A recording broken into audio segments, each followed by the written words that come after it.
Allez, c'est parti, ça tourne. Épisode numéro 3. Nous sommes le 17 février et je vais faire le point de la situation.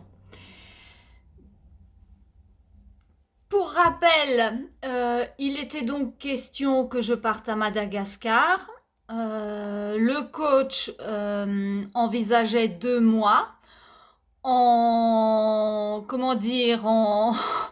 en roue libre en fait, avec l'ordinateur pour travailler, en totale autonomie. J'avoue que j'ai beaucoup de mal avec l'idée. Donc, je suis allée en agence de voyage, comme vous avez pu le voir dans l'épisode 2. J'ai rencontré une personne spécialisée sur Madagascar lors d'un salon du tourisme. Et je suis allée voir sur le site un petit peu ce qu'ils proposaient.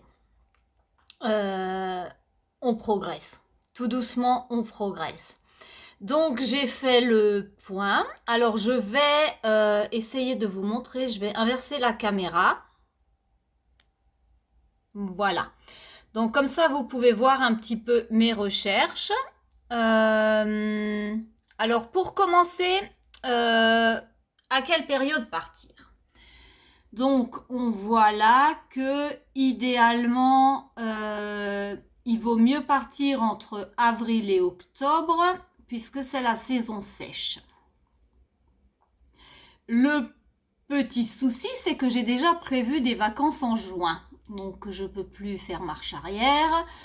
Donc, ça voudrait dire vacances en juin et vacances en septembre ou octobre, point d'interrogation.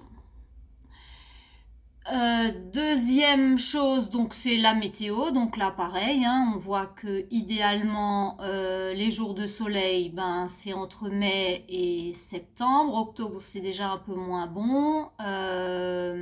Et pareil pour la pluie, qui est en bleu. Voilà. Donc, quand j'ai commencé à faire mes recherches, je suis tombée sur ce site. Avec ces jolies photos, donc la fameuse allée des baobabs. Un site qui s'appelle Ambositra, donc des rizières en terrasse. Ensuite, ce qui s'appelle la côte de la Vanille. Et ce bâtiment de type colonial dans une ville qui s'appelle Diego Suarez, le nom malgache étant Antsiranana. Et quand j'ai vu ce bâtiment, la première chose que je me suis dite, c'est mais j'étais déjà là-bas. Or, je ne suis jamais allée à Madagascar. Donc, petit problème. Et pourtant, je me vois parfaitement à ce carrefour, au pied de ce bâtiment. Donc, je me suis dit, bon, j'ai dû voir un bâtiment qui lui ressemble.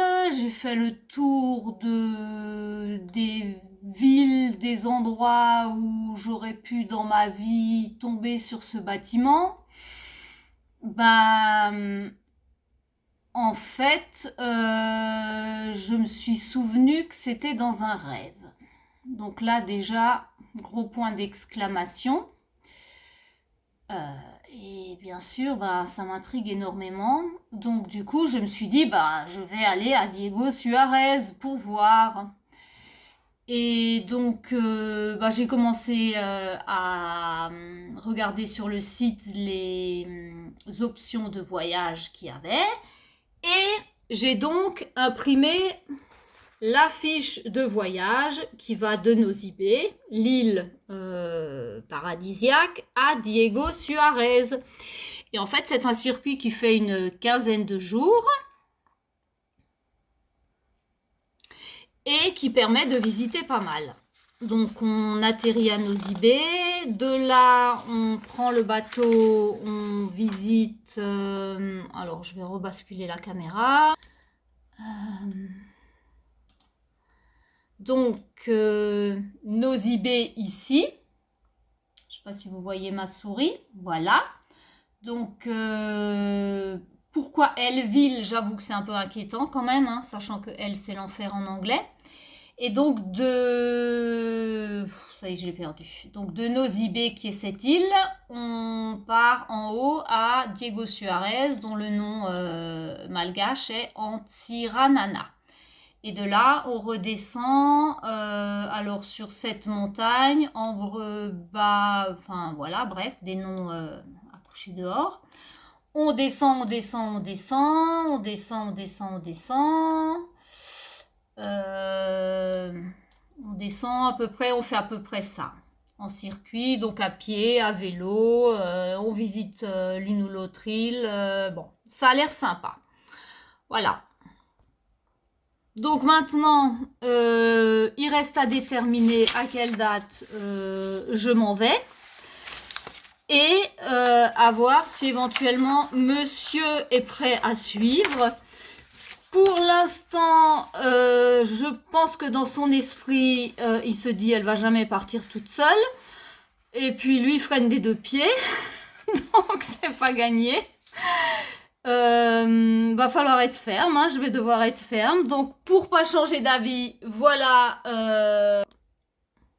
mon bureau. Hein, donc j'ai redesigné mon espace de travail. J'ai la carte de Madagascar affichée pour pas oublier que je dois y aller. Bref. Ça tourne. L'Aventura, épisode 3.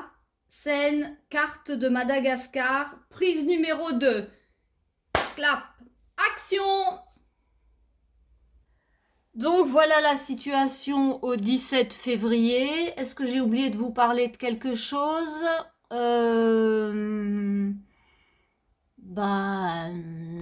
Non. Sauf que ça s'annonce très chouette.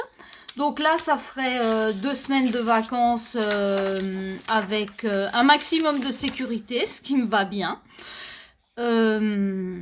Et puis, reste à déterminer si je pars toute seule ou si on part à deux. Et si je pars fin de cette année, donc septembre, ou alors l'année prochaine, aux alentours du mois de juin.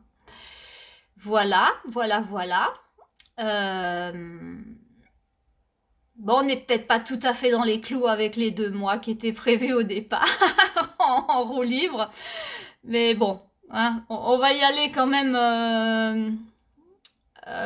avec modération, on va dire. Voilà, c'est tout pour aujourd'hui. Je vous reprendrai un petit peu plus tard, probablement pour une visite impromptue à droite à gauche, puisque vous avez bien compris que Madagascar, c'est pas pour tout de suite. Voilà, à bientôt!